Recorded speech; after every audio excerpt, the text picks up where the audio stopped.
Chapter 1. The next day, after finishing breakfast, I was about to go meet a client when my girlfriend, Margarita, stormed back home in a rage. The moment she got home, she threw her luggage onto the floor. I just got back from a business trip. Fine, you didn't come pick me up, but now you're leaving without saying a single word. I looked at her, not understanding what she was so angry about, and continued putting on my shoes. Margarita impatiently tossed her coat into my hands. I ate hot pot yesterday, and now my coat reeks of it. Go wash it for me. As she spoke, she yawned. I'm going to catch up on some sleep now. I didn't even put on a face mask yesterday, and now my skin's all dry. After saying that, she kicked off her shoes and walked inside, casually leaving them scattered on the floor. I quietly looked at Margarita, casually placed her coat on the sofa, then turned to leave. I'm going out now. I don't have time. Wash it yourself. But her face darkened, and she snapped irritably. Kevin, are you insane? Do you know how expensive this coat is? I was speechless. If it's that expensive, why did you wear it to eat hot pot with Duncan? I merely put it on the sofa. Yet she started scolding me, but at that moment, I was too tired to argue with her. Just as I was about to open the door, Margarita grabbed my arm. Where are you rushing off to right now? It was snowing so heavily yesterday, and I asked you to pick me up, but you kept dragging your feet. If Duncan hadn't happened to be at the train station then, I would have frozen to death outside. Is my safety completely worthless in your eyes?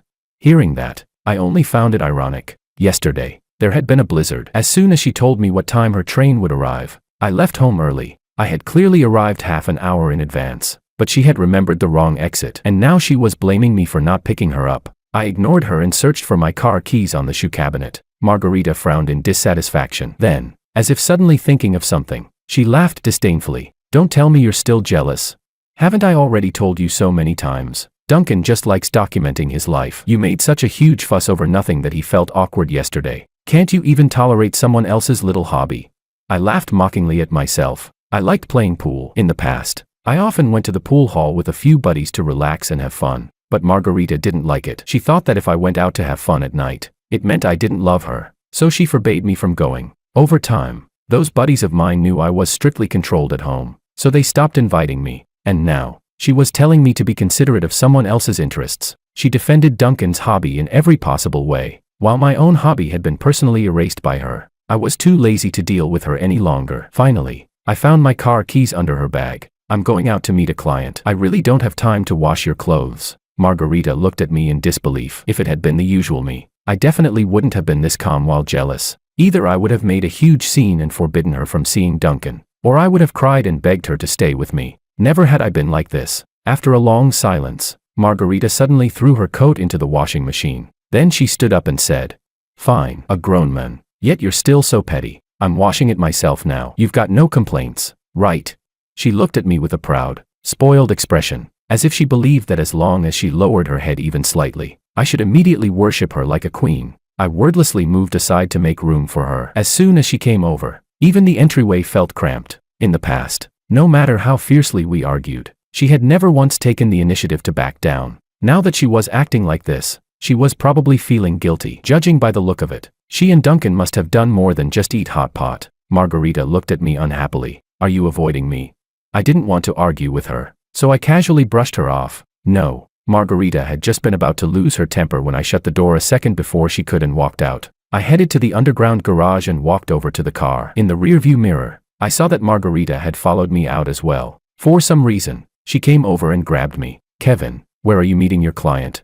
I answered casually. "C-City." Margarita let out a sigh of relief and said, "Perfect. I need to go to that mall to buy a bracelet. I'll go with you. When you're done, I can even go shopping with you while we're there." I looked at her in confusion. If this had been before, she would absolutely never have hitched a ride to the mall while I was working, because she would complain that waiting for me took too long. Besides, whenever she went shopping, she would never ask me to accompany her, because she thought my taste was terrible, hopelessly tacky. I wanted to refuse, but Margarita opened the front passenger door first and got in. Left with no choice, I started the car and drove to the mall with her. Chapter 2. Today was the weekend, and the road was unusually crowded with cars. I stopped at a red light. Margarita seemed bored sitting there, so she took out her lipstick to touch up her makeup. As she pulled out the lipstick, a slip of paper fell out of her bag along with it. I glanced at it casually and saw a few crooked, handwritten words. Unconditional wish fulfillment card. Signed, Duncan. I remembered that Margarita loved this bag. She had spent an entire month's salary and asked a friend to bring it back from abroad.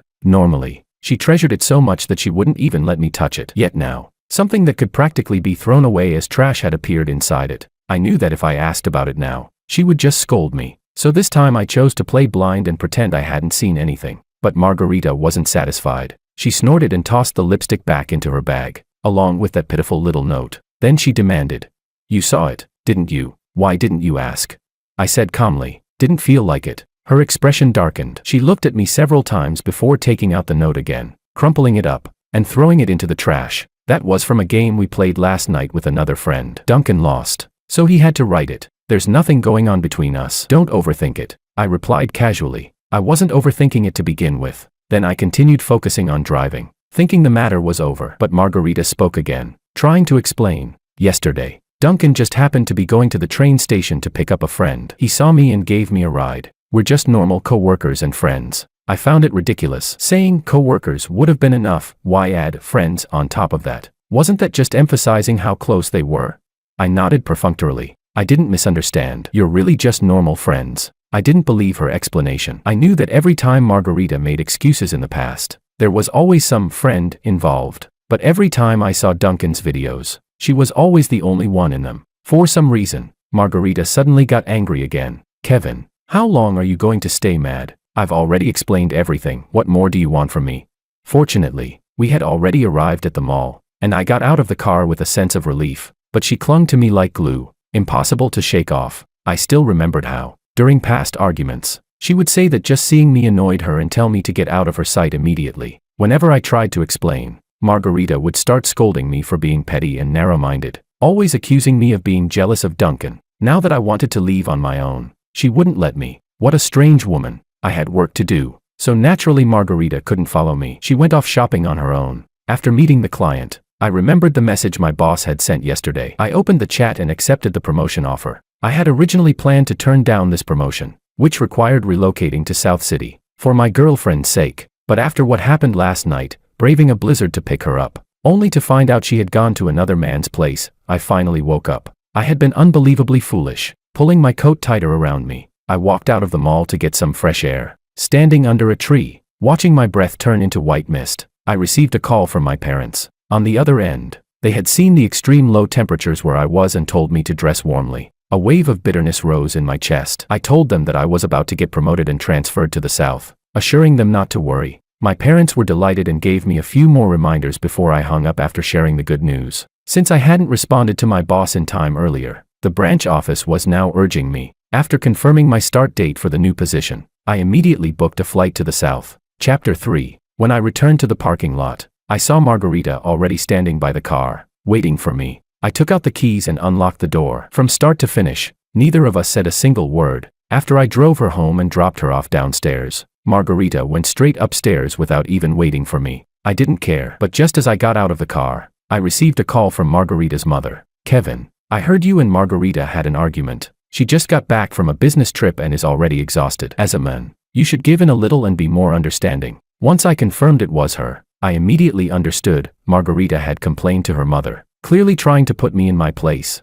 In the past, if something like this reached her mother, I would have rushed to apologize to Margarita and begged for her forgiveness. But this time, it didn't matter anymore. She could do whatever she wanted. It had nothing to do with me. I gave her mother a brief explanation and hung up. Numb, I went upstairs. The moment I opened the door, I saw Margarita all dressed up, about to go out. She had even sprayed on her most expensive perfume. I knew it. She was going to see Duncan again. After all, that perfume was so expensive that she usually couldn't even bear to use it, keeping it on the shelf like a display piece. "I'm going to meet Duncan tonight to discuss work. I'll come back whenever you finish organizing my suitcase." I knew she was provoking me on purpose. In the past, I would have definitely gotten jealous and stopped her from going out. But now, I had no desire to argue anymore. I didn't even lift my eyelids, letting Margarita leave as she pleased. Chapter 4. After finishing packing, I lay on the bed, planning to leave early the next morning. That night, while scrolling on my phone, I happened to open my WeChat feed and unexpectedly saw Margarita's post at the very top. There was only a photo of a cafe, but in the reflection on the glass, I could see two people. It was Margarita and Duncan. I was about to scroll past it, but accidentally tapped like, then quickly removed it. At that moment, Margarita suddenly called, "Kevin, what's your problem? Why did you like my post and then unlike it? I'm almost done here. When are you coming to pick me up?" I didn't respond. In the past, whenever I saw that her post had a tagged location, I would have rushed over immediately to pick her up. And back then, Margarita and her friends would point at me and scold me. They said I was too possessive, that being in a relationship didn't mean taking away the other person's freedom, accusing me of being overly controlling. This time, I didn't go to bother her, yet she was asking me when I'd come to pick her up. I stayed silent for a long time. It wasn't until Margarita reminded me again from the other end of the call that I realized I hadn't answered. Doesn't Duncan have a car? His little ride can just as easily escort Her Royal Highness back. You're an independent adult woman. I shouldn't interfere with your vibrant nightlife. You can stay out as late as you like. There was no response for a while. I assumed she had forgotten to hang up, so I ended the call myself. The next second, she sent me a voice message, her tone full of disdain. Kevin, and you still say you're not jealous? The person sitting next to me in that photo was actually my best friend. Duncan was sitting on the other side, so you couldn't see him. Then she sent another short voice message. If it bothers you, I can tell you everywhere I go from now on. I couldn't be bothered to reply. I turned off my phone and was about to sleep when several more notification sounds rang out. Margarita's tone sounded a bit anxious. Do you expect me to stop even discussing work? Do I have to not say a single word to Duncan at the company before you'll calm down? She was making so much noise that I couldn't sleep, so I casually sent a few words to brush her off. No need. I trust you. My eyelids grew heavy. Outside, the thick snow weighed down the branches, snapping them as they fell to the ground. Under the pale moonlight, I drifted into a deep sleep. In the middle of the night, I felt someone wrap their arms around me under the covers, pretending to be asleep. I turned over and moved away from her. Margarita complained unhappily. Why are you moving around? I'm cold. In the past, I would have held her close, pulling her into my arms, worried about her. But now, all I wanted was to sleep peacefully. I gently removed her hand and said, I can't sleep if you're holding me. Margarita suddenly sat up and kicked me, her tone sharp. Then go sleep with the air. With that, she walked barefoot to the sofa and lay down, not even covering herself with anything. Margarita must have thought I would carry her back to the room like before, coax her, and tell her to dress warmly so she wouldn't catch a cold. But instead, I only glanced at her, then turned over and went right back to sleep. Chapter 5. When I woke up the next day, Margarita was already gone. On the floor were the clothes she had changed out of, tossed there in a messy heap. I knew she was venting her frustration. In the past, I would have cleaned everything up bit by bit. But this time, I didn't bother. I was leaving for the airport this afternoon, and I still had to go to the company in the morning to handle some procedures. Thinking about how I used to have to report to Margarita no matter where I went on weekends, it now felt incredibly freeing to just go out whenever I wanted. I left my luggage at the security office. Since the company wasn't far, I decided to walk. Step by step, I walked through the snow, watching as my footprints carved out a narrow path in the white ground. An unexpected sense of calm settled over me. Soon, I arrived at the company building. By coincidence,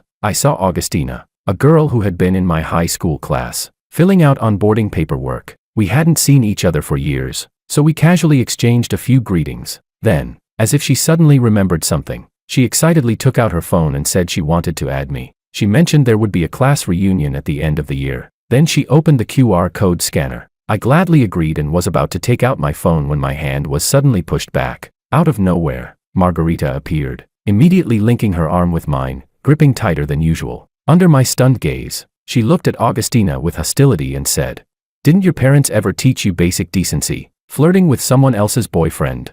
Augustina looked at me awkwardly. I simply took her phone and scanned my contact QR code. When Margarita saw that, she angrily pinched my arm, looking like she might throw a tantrum any second. At that moment, Duncan walked over, separating us and stepping in between. I felt a bit grateful that he had saved my arm. All right. I finally managed to calm Margarita down with a lot of coaxing. Kevin, so just go along with her a little. And to be blunt, you already have a girlfriend. Adding another girl on social media, are you trying to do something inappropriate?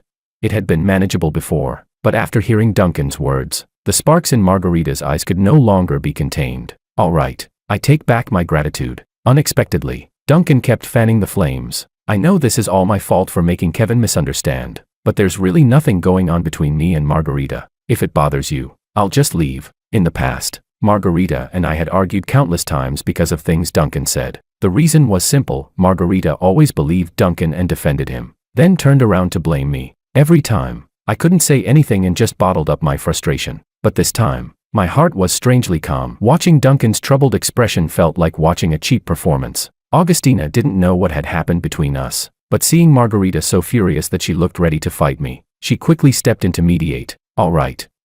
Kevin is about to get promoted and transferred to South City. You two might not even see each other again in the future. You should cherish each other while you still can. Margarita, however, looked like she had just heard something unbelievable and froze on the spot. Chapter 6. Margarita walked up to me, her voice trembling. I'm your girlfriend. Why am I the last one to know that you're going to South City? I replied indifferently. I only made the decision not long ago. Duncan cut in. Kevin, you're a grown man. Yet you came up with something like this just to avoid admitting fault. That's a bit unreasonable, don't you think? Margarita nodded, seemingly convinced by Duncan's explanation. I didn't really care what they thought, so I didn't bother arguing. Holding the documents I was about to submit, I turned and prepared to leave, but Margarita grabbed me. I'll cook your favorite dishes at home tonight. Come back early. I frowned, finding it strange. Margarita was actually offering to cook.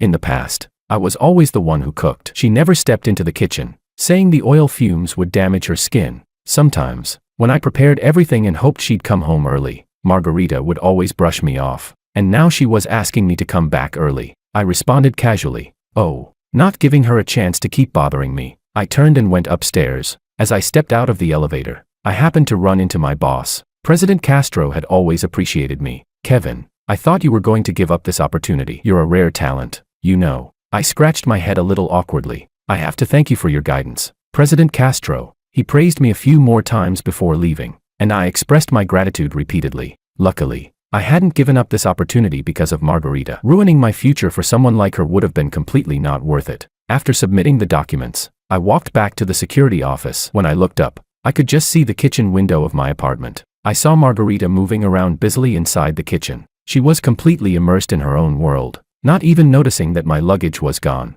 Looking at her somewhat cheerful figure from behind, I shook my head helplessly. Unfortunately, it was too late. My heart was already gone. I took out my phone and called a taxi to the airport. Chapter 7. It had already been 2 hours since I got off work. Normally, I would have been home by now, waiting for Margarita to return, but instead, I was sitting at the airport, checking the hotel I would stay in after landing. At that moment, I received a message from her on WeChat. I opened it and held the phone to my ear. Why aren't you back yet?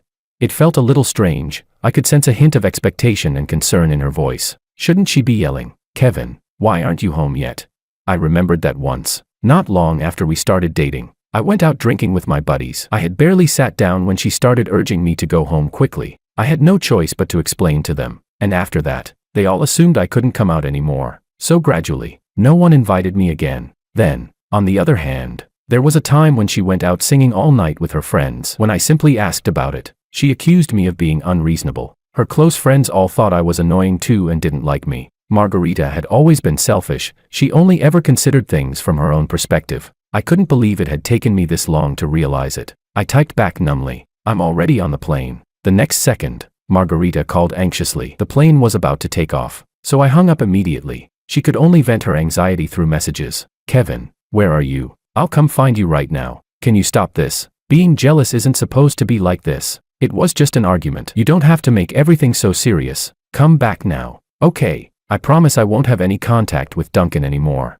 Watching the messages pour in one after another, I let out a long sigh and turned off my phone. I would never believe her words again. How many times had we fought endlessly because of Duncan? If she had realized her own problems earlier, we wouldn't have ended up like this. Sitting on the plane, I recalled all the moments I had shared with my girlfriend. The shy hand-holding when we first got together, the joy of going hiking and skiing together, and later, me preparing everything alone at home, waiting for her, while she said she was going to see Duncan. We had planned to travel together to watch the sunset, but it was postponed because Duncan got sick. I was truly exhausted. I put down my phone and turned to look out the window as the city grew smaller and smaller, eventually disappearing behind the clouds. The past was like drifting smoke. At this moment, it was time to put a full stop to this relationship. Chapter 8. I slept on the plane, and the several-hour journey passed in a blur of dreams. In a strange city, at a strange destination, I drifted along with the crowd to the baggage claim area. Only after finding my luggage did I remember to turn on my phone. There were more than a dozen messages, without exception, all from Margarita.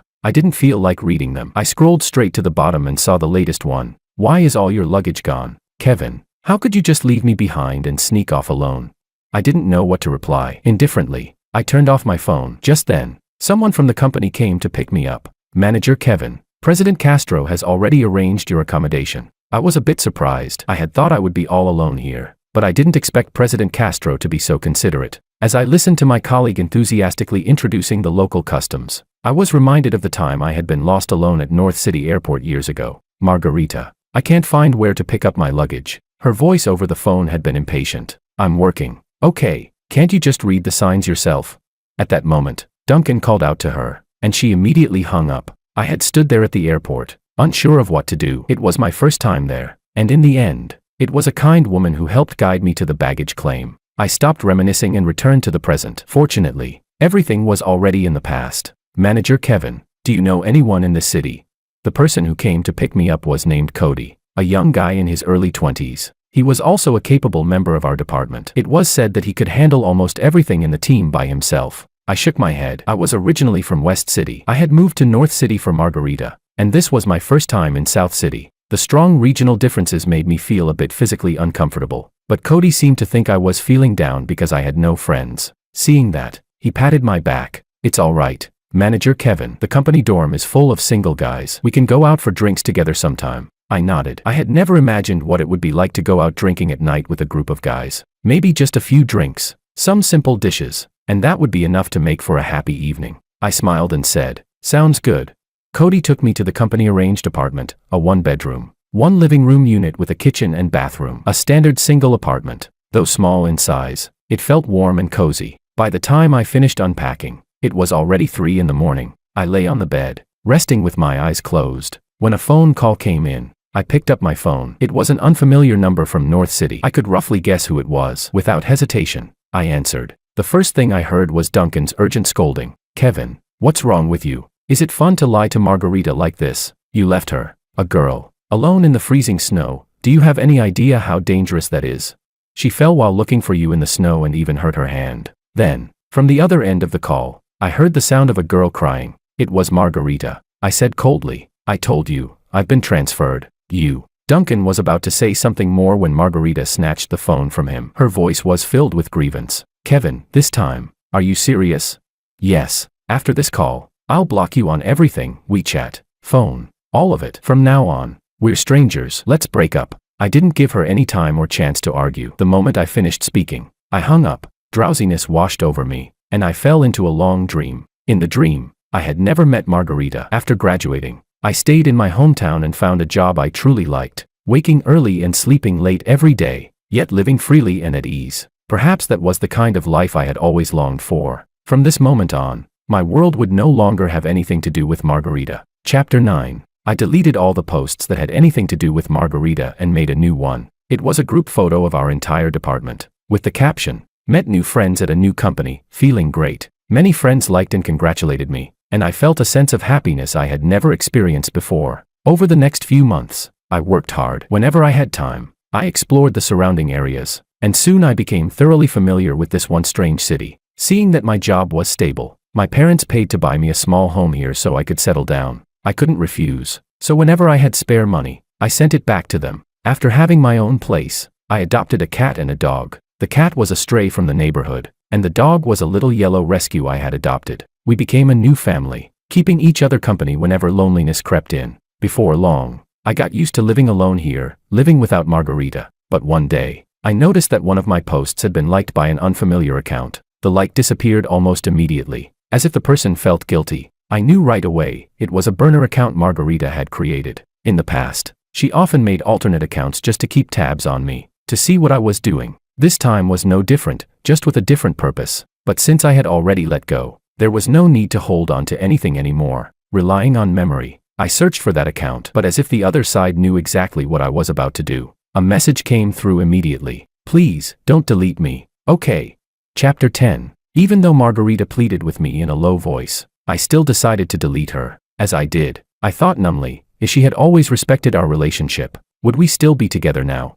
But from the very beginning, it had been destined that she would be the one cherished in the relationship. After all, I was the one who fell for her first. 2 days later, I received an invitation from Augustina for a class reunion in North City. I happened to have a business trip to the main company in North City, so I gladly accepted. The next day, I arrived in North City. It felt like just yesterday that I had been standing on this very land. By coincidence, I saw Duncan and Margarita at the airport. Duncan looked worried as he helped Margarita out of the car. Even though she didn't seem injured at all, They really got together quickly. I picked up my luggage and was about to leave, but Margarita spotted me. Kevin. She shook off Duncan and ran toward me with excitement on her face. Seeing that I didn't respond, she continued on her own. Kevin, you're back. I knew what you said before was just out of anger. Were you on a business trip these past couple of days? I felt a bit speechless. Hadn't I already made things clear to her? I replied coldly, you're overthinking it. I tried to walk past her toward the subway, but at that moment, Duncan parked the car and hurried over. He spoke in that same annoying tone. Kevin, how could you hurt such a wonderful girl like Margarita? Not wanting to deal with him anymore, my tone turned sharp. Haven't we already broken up? If you like her, then go after her. With that, I walked away without another word. I went to the company first to finish my work, and the next day I attended the class reunion. They were all old classmates I hadn't seen in years. Everyone had gone to different universities and now lived completely different lives. Some of them even had children already. Thankfully, that topic passed quickly. Otherwise, I couldn't imagine how much discussion a 27-year-old single man like me would become. After the gathering, I returned to the hotel. At the entrance, I saw Margarita and her mother. I felt a bit annoyed. I didn't want to keep explaining the fact that we had broken up. Her mother spoke first. Kevin, I heard from Margarita that you two broke up. I nodded perfunctorily. Yes, we did. But Auntie, it's better not to interfere too much in young people's relationships. After all, no one can guarantee they'll last forever. Seeing that even bringing her mother hadn't changed my mind, Margarita anxiously pleaded. No, Kevin, just this once, please trust me one last time. I really won't have anything to do with Duncan anymore. I let out a faint, dismissive laugh. I won't give you another chance. Goodbye. I didn't dwell on it any longer. In a few days, it would be Cody's birthday. We had agreed to celebrate together, so I packed up and prepared to return to South City. After landing, Cody came to pick me up right on time. If it had been Margarita, she probably would have made me wait an hour, or simply not shown up at all, leaving me to take a taxi back. Manager Kevin, you must be tired from the business trip. Let me take you home so you can get some rest. Cody said this as he helped me carry my luggage. I nodded, and before long, we arrived home. After seeing Cody off, I washed up quickly. The exhaustion from the journey soon pulled me into a deep sleep. Chapter 11. Soon, it was Cody's birthday. We spent the whole night singing at a KTV, drinking beer, and talking about life. Manager Kevin, I heard you worked in North City for several years. Did you have a girlfriend there? I nodded. There was nothing to hide about that. Cody, already tipsy, pressed on. Then, where is your girlfriend now? Is she still in North City? I shook my head lightly. We broke up. As soon as I said that, the entire room fell silent, with only the background music echoing in the private room. Cody awkwardly apologized. Sorry, Manager Kevin. I shrugged casually. It's fine. It's long in the past. Don't worry about it. After all, in the past, there was no way I would have been out this late enjoying myself. Now, I was free. After several rounds of drinks, everyone was drunk. Only the two who had driven stayed relatively sober to help clean up. Elian, a warm-hearted colleague, carried both Cody and me out of the room almost by himself. As soon as we stepped outside, the cold wind hit my face, sobering me up a bit. I looked up and saw Margarita. She stepped forward and blocked our way. Elian looked confused. Miss, you are. I'm Kevin's girlfriend. I gave a helpless smile. Seeing the awkward expressions on Cody and Elian's faces, I didn't quite know what to say, but I still clarified. I'm single. I had thought Margarita would start arguing loudly like before, but this time, she didn't. She didn't even frown. Instead, she looked at me with a pitiful, almost tearful expression, acting delicate and vulnerable. Margarita grabbed onto my clothes. I tried to shake her off lightly, but she refused to let go. With no other choice, I spoke to her as if she were nothing more than an ordinary acquaintance. You're in South City for a business trip? Cody and Elian, reading the situation well, quickly left, leaving me alone to deal with this, and to call a taxi at midnight. I took out my phone and tried to find a driver. Margarita looked like she was about to cry. You don't even ask me anymore what time my flight was, how much luggage I brought, why I'm dressed so lightly, whether I'm cold. You used to care about me so much, asking about everything, preparing everything thoughtfully for me. How can you just change like that? I smiled. That's not how you treat a friend. But thinking about it, those were indeed things I used to say all the time. No wonder Margarita couldn't accept it now. She continued. Why did you even delete my last account? I just wanted to see how you were doing. Duncan would mind, wouldn't he? I had meant it as a way to comfort her, but instead, she started crying even harder. I've already cut off contact with Duncan. I even deleted him on WeChat and transferred to a different department on my own. Kevin, I'm begging you, please come back. Okay. Chapter 12. The early spring wind was still a bit biting. I tightened my coat around myself. Seeing that I couldn't get a ride through my phone, I waved down a taxi directly. Margarita was still stubbornly holding onto my sleeve, so I had no choice but to let her get into the taxi as well. Even though we were no longer a couple, I couldn't just leave a girl I knew alone on the street late at night. I told the driver to take her home first. Margarita, where are you staying? Her expression darkened again. Peace Hotel. Then she added softly, you're sending me back already? I sighed, planning to make things clear after we got out of the car. When we arrived at the hotel, Margarita got out reluctantly. When she saw that I got out as well, her eyes lit up. I avoided her gaze and stood a bit farther away from her. You never used to stand this far away from me, Kevin. Tell me, what did I do wrong? I can change. As she tried to come forward to hug me, I stepped back again. She immediately broke down into sobs. I continued with the words I had already prepared, simply recounting memories without any extra emotion. Do you remember the first time we met? It was at a New Year's party in college. There were a lot of people that night, but I noticed you at first glance. You were wearing a yellow dress, standing out in the crowd. I asked my roommate to help me get your contact, doing everything I could to get your WeChat. Do you still remember that? Margarita looked up at me, her eyes filled with tears. I remember. I continued. Actually, I was the one who started this relationship. I fell in love with you at first sight. That's why. All these years, I cherished you so much, treating you like a princess, afraid you might get hurt in any way. But over time, you wore down that sincerity of mine little by little, until it was gone, like being buried under heavy snow, with no life left. There's no future for us, Margarita. I watched as the light in her eyes slowly faded. In the end, she asked unwillingly, really, there's no chance anymore?